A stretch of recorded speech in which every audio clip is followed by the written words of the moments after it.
Hello everyone. So this video is going to be in a format I'm kind of not used to doing. Now, I don't always script videos, obviously. I know for some of you out there, you might be missing a lot of the documentary style things. Just have some patience because I would like to do things when I do those on a larger scale and not just for, I'm sorry, I'm having trouble with like the microphone.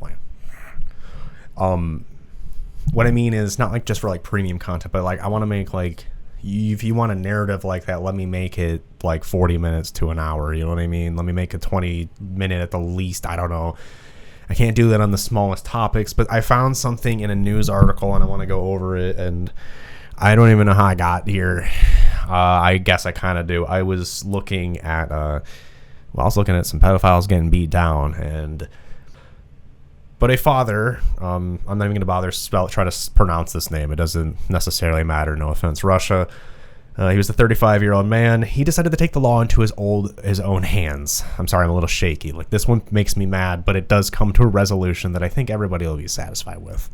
So the story goes, these guys are friends, right? They're both in their 30s. I think the perpetrator is 32, it just said. Dad's 35. Got a 6-year-old daughter. Okay. I have 3 daughters. Okay. So, like I've said before, and if you don't know this, a lot of the time people victimizing children and others are people they know, people they trust. So this was someone's best friend. This was Dad's best friend. Now, I don't know what led to this scenario happening.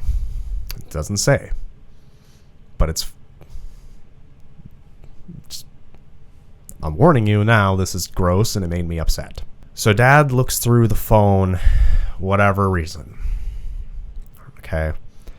What he finds is a video of his daughter, and the article says being forced to perform sexual acts on the perpetrator. And it's this man did what any good father would do. He took matters into his own hands. Now, I'm legally not supposed to condone anything, but just understand my point of view. The perpetrator's name was Oleg. This is his first name, so we're just going to use that for the context of what I'm about to tell you next, which is arguably the most nauseating and heinous part of this before we get to the part where justice is served. And is audio, I guess, was played in court of the video. And the child can audibly be heard begging, saying, Oleg, please, that's enough. I want to go home. The amount of trauma that inflicts upon a child or anybody, but a child, okay, children are innocent. We consider animals and children innocent here at No Happy Endings. That is among the most heinous. Like, this person deserves the worst. So the father decided to take justice into his own hands, and in my humble opinion, rightfully so. What he did is he went and took him to the forest. He confronted him. And now the article says he persuaded him to take his own life. Interesting as that is, the man was actually stabbed a bunch of times and left for dead. Now, the father, I believe, reported this. And thankfully, the Russian courts decided to look upon this, and they actually praised the man for removing a monster. That's an interesting thing for a court system to say, and I think it's very, very just. Now, the charges that this man will face. This is where everybody would be concerned. This was my concern, because I'm like, of course, he murdered somebody. What will he do? Because he's going to go to prison. His 6-year-old daughter was traumatized heavily. And now there's probably a media escapade over there locally. And Dad, who would be the hero, was seeing jail time. Luckily, the courts, like I said, they seemed in good favor of Dad. And he is basically getting the charges dropped. Now, they can't technically drop them, so they're basically charging him with what they called his inciting, because he incited the man to take his own life. So in true Russian fashion, they found this guy stabbed a whole bunch of times and said, oh, this guy did this. He took his own life. He scooter ankled. And Yeah. They literally had him on an ankle monitor for a little bit, I guess, and they took it all off. He's at home with his kid. And so basically he's got a record of inciting, but he doesn't have the actual charge, and he's not behind bars. And this is a great thing to read. And I think that the resolution here is interesting. And it's kind of a first, at least that I can see. Gary Plush, forgive me if I mispronounced that one. That's an interesting case as well, and I would like to actually talk about that for a moment. I'm not going to go over that one uncensored and stuff because his son, like the victim, actually does look into coverage of his father's case, and I don't think that he would find that in good favor. So, you know what I mean? Like, when people go out of their way to contact people already, I have the common sense. But I would like to talk about his story, because a father getting justice in this manner, no, I mean, I'll let, him talk about his feelings about it, but this story is also viewed in a positive manner, and unfortunately to some, it is by me as well. So on March 16th of 1984, the assailant of Gary Plush's son was going to jail. Well, more accurately, he was going to face trial for molesting his son. So there was heavy news coverage of the case as he was going to be flown out to face trial. Well, Dad was sitting on a payphone as the cameras rolled and this guy walked by, and he turns around like 007 in GoldenEye 64 and shoots the assailant dead.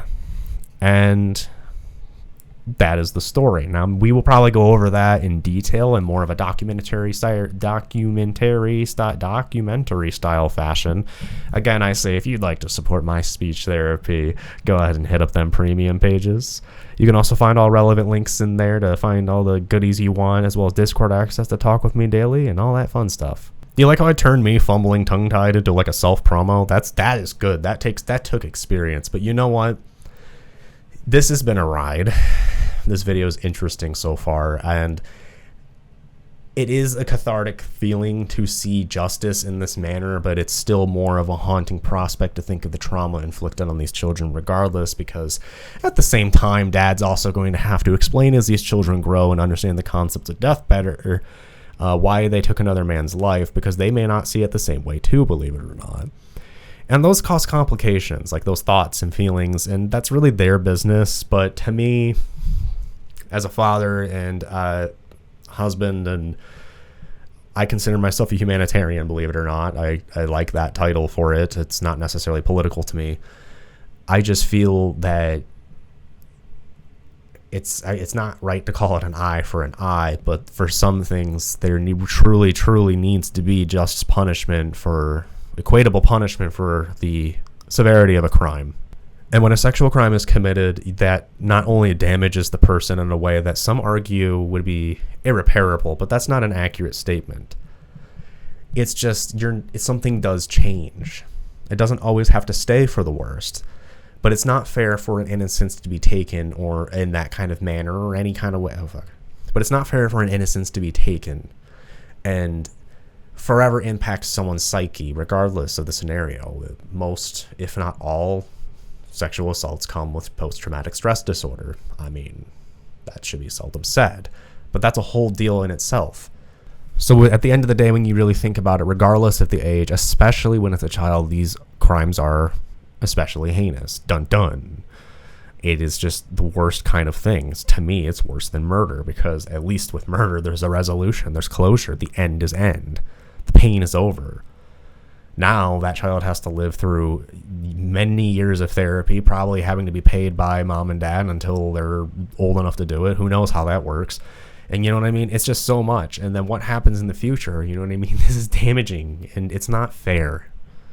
And it's not fair that those crimes are committed in the first place. And it's not fair that often justice is not served. And this is a fascinating case because the U.S. justice system is typically what I refer to, because this is my home base, you know what I mean? It's relatable to a lot of my audience as well. So forgive me again for those watching from foreign places to me. I still love you, but I can only get my perspective from what I live. And our justice system is not always just. There are sometimes in some cases that are phenomenal. There's been parts in history that are phenomenal. But it's kind of like America is the Instagram of the world. Okay? Really only going to show you the best stuff typically. So it is what it is. I am fascinated with this case. It made me feel a lot of feels, and I'm still caught up in it. I'm a little shaky, I will admit, because I'm filled with anger, I'm filled with disgust, and I got a sense of, well, at least there is some form of justice, and I'm glad to see that this man's not behind bars, because I personally feel he does not deserve to be. But again, that's my opinion. That's the way I have to word it. But let me know what you think. Let me know your opinion in the comments down below. Let me know if there's any videos you want to cover. I'm kind of into these karmic justice type videos and cases.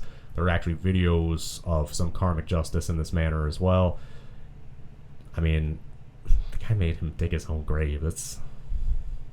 I'm glad he knew fear. That's all I can say, because at least there's a glimpse of equality towards the fear he inflicted upon a child. See, I can go upon this, like, I could do this all day because I hate that kind of shit. I hate that that's a thing. I hate that that's a reality that people have to suffer.